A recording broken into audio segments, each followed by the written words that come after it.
Hello दोस्तों, आपके अपने मैजिक मोमेंट चैनल में आपका स्वागत है। दोस्तों, मैजिक मोमेंट टीम की तरफ से आप सभी को हैप्पी दीपावली। दोस्तों, आज हम हमारे सब्सक्राइबर मिस्टर अरुण सर के सजेशन से मिष्ठान फूड को डिटेल में डिस्कस करेंगे। अरुण सर इसमें शॉर्ट टर्म और लॉन्ग टर्म के टारगेट्स को डिस्कस करना चाहते हैं और साथ में जो इसकी कंपटीटर कंपनीज है उनको भी कंपेयर करना चाहते हैं। तो दोस्तों, हम इस वीडियो में इसकी कंपटीटर कंपनी से इसको कंपेयर करेंगे, साथ में इसके हर नेगेटिव पॉजिटिव पॉइंट को डिस्कस करके इसके फंडामेंटल और टेक्निकल्स को स्टडी करके इसके नेक्स्ट टारगेट्स पर भी बात करने की कोशिश करेंगे। तो दोस्तों, आप हमारे साथ वीडियो के एंड तक बने रहिए। यदि आपको हमारे एफर्ट्स, वीडियो और कंटेंट पसंद आए तो प्लीज वीडियो को लाइक कीजिए, शेयर कीजिए एंड कमेंट कीजिए और चैनल पर नए हो तो चैनल को भी सब्सक्राइब कीजिए, बेल आइकन को प्रेस कीजिए। चलो दोस्तों, टाइम ना वेस्ट करते हुए करते हैं वीडियो की शुरुआत मिष्ठान फूड लिमिटेड के साथ। तो दोस्तों, सबसे पहले हम इसकी कंपटीटर कंपनी नेस्ले इंडिया और अडानी विलमार्ट से इसके रिटर्न्स को कंपेयर करते हैं। लास्ट 1 ईयर के रिटर्न्स है। अडानी विलमार्ट ने 6% के रिटर्न्स दिए, नेस्ले ने 8.26% के और मिष्ठान फूड ने इन दोनों को बीट किया और 12.23% के रिटर्न्स दिए। लेकिन इसी की ही एक कंपटीटर कंपनी ब्रिटानिया, इसने मिष्ठान, नेस्ले और अडानी मार्ट से भी अच्छे रिटर्न्स दिए। लास्ट 1 ईयर में 29.69% के रिटर्न्स दिए।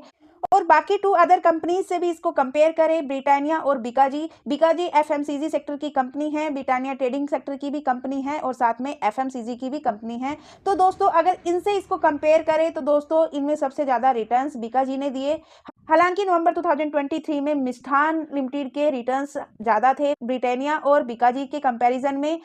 लेकिन मिष्ठान फूड में ऑल टाइम हाई से प्रॉफिट बुकिंग आती है, डाउन ट्रेंड के साथ आता है और साथ में इसके क्वार्टरली रिजल्ट्स भी अच्छे नहीं आते, जिसके कारण ये कंटिन्यू डाउन ट्रेंड में जाता है। और बीकाजी के क्वार्टरली रिजल्ट्स अच्छे आते हैं, जिसके कारण इसने मिष्ठान फूड को बीट किया और उससे ज्यादा रिटर्न्स दिए। और साथ में ब्रिटानिया के भी नंबर्स ने उसको सपोर्ट किया और मिष्ठान फूड को बीट किया। अभी ब्रिटानिया और साथ में बिकाजी दोनों मिष्ठान फूड से ज्यादा रिटर्न्स दे रहे हैं।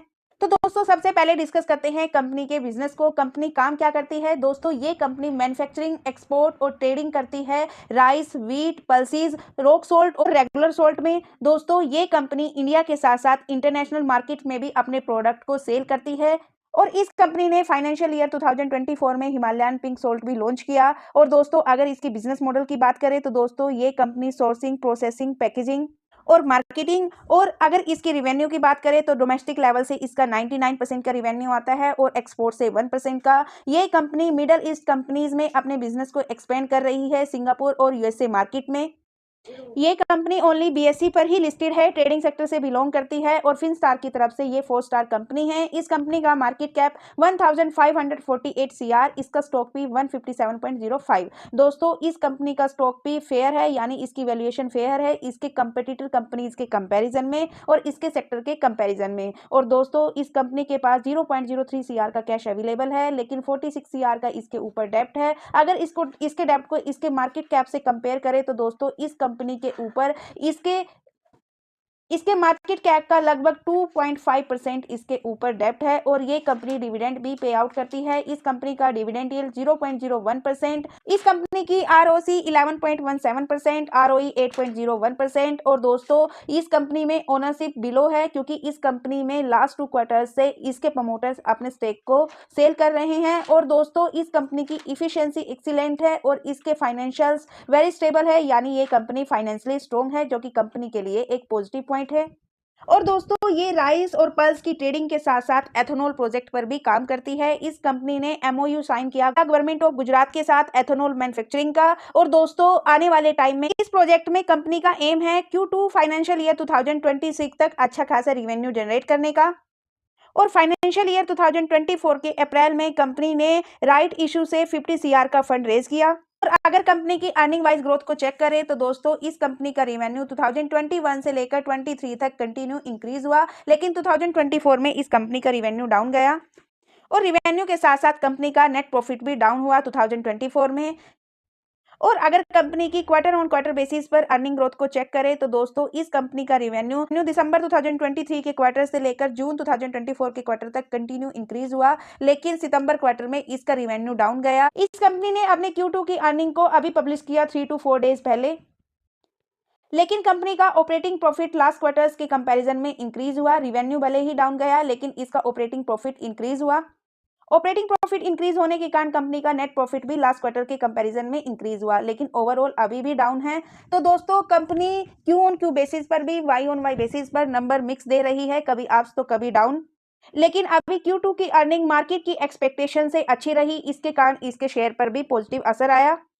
कंपनी की अर्निंग भले ही अप डाउन हो रही हो, लेकिन कंपनी लास्ट 4 ईयर से अपने एसेट को कंटिन्यू इंक्रीज कर रही है और साथ में कंपनी ने 2024 में 23 के कंपैरिजन में अपनी लायबिलिटीज को डिक्रीज किया, जो कि कंपनी के लिए एक पॉजिटिव पॉइंट है।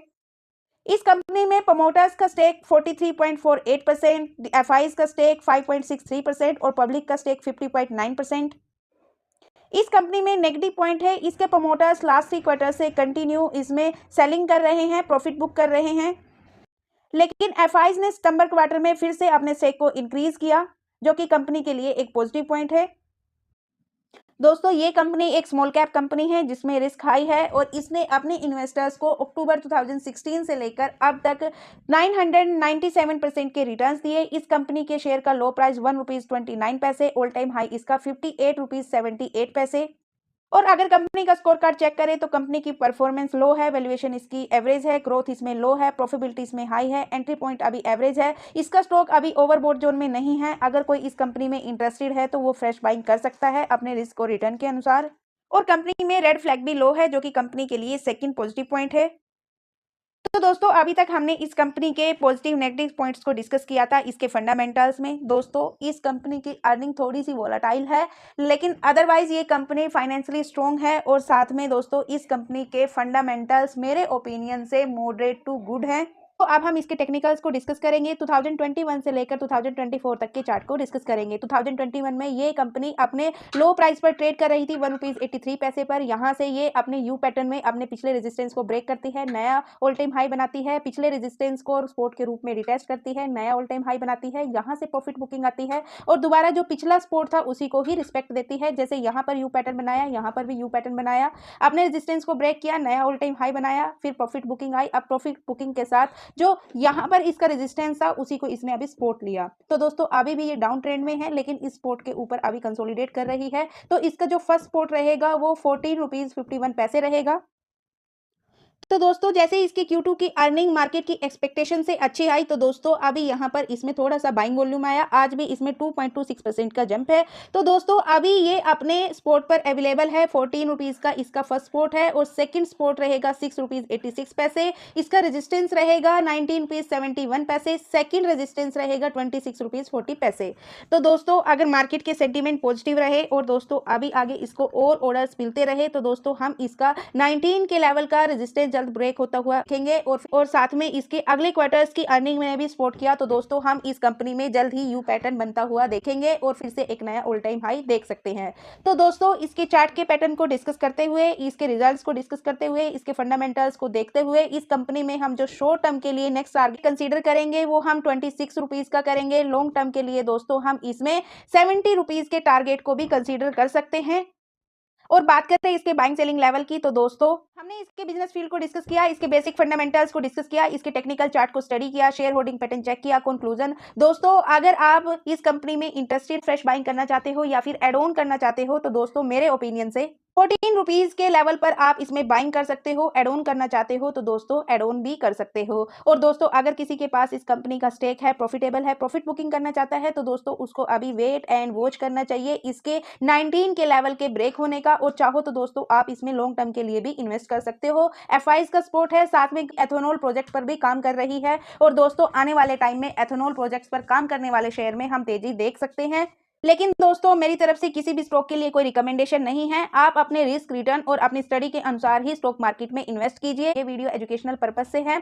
तो दोस्तों ये थी मिष्ठान फूड लिमिटेड की कंप्लीट स्टडी। दोस्तों आपको ये कंपनी कैसी लगी, आप भी अपने ओपिनियन को कमेंट बॉक्स में जरूर शेयर कीजिए। अब मैं धन्यवाद करना चाहूंगी अरुण सर का, जिन्होंने हमें ये कंपनी सजेस्ट की इसको डिस्कस करने के लिए। तो यदि आप भी अरुण सर की तरह किसी कंपनी किसी स्टॉक को डिस्कस करना चाहते हो, तो दोस्तों आप भी हमें सजेस्ट कर सकते हो, हम आपके सजेशन पर भी वीडियो लेकर आएंगे। तो दोस्तों अभी तक हमारे साथ बने रहने के लिए बहुत बहुत धन्यवाद। दोस्तों वीडियो को लाइक, शेयर एंड चैनल को सब्सक्राइब करना ना भूलें। मिलते हैं दोस्तों नेक्स्ट वीडियो में, तब तक के लिए बाय बाय। लाइक कर दो।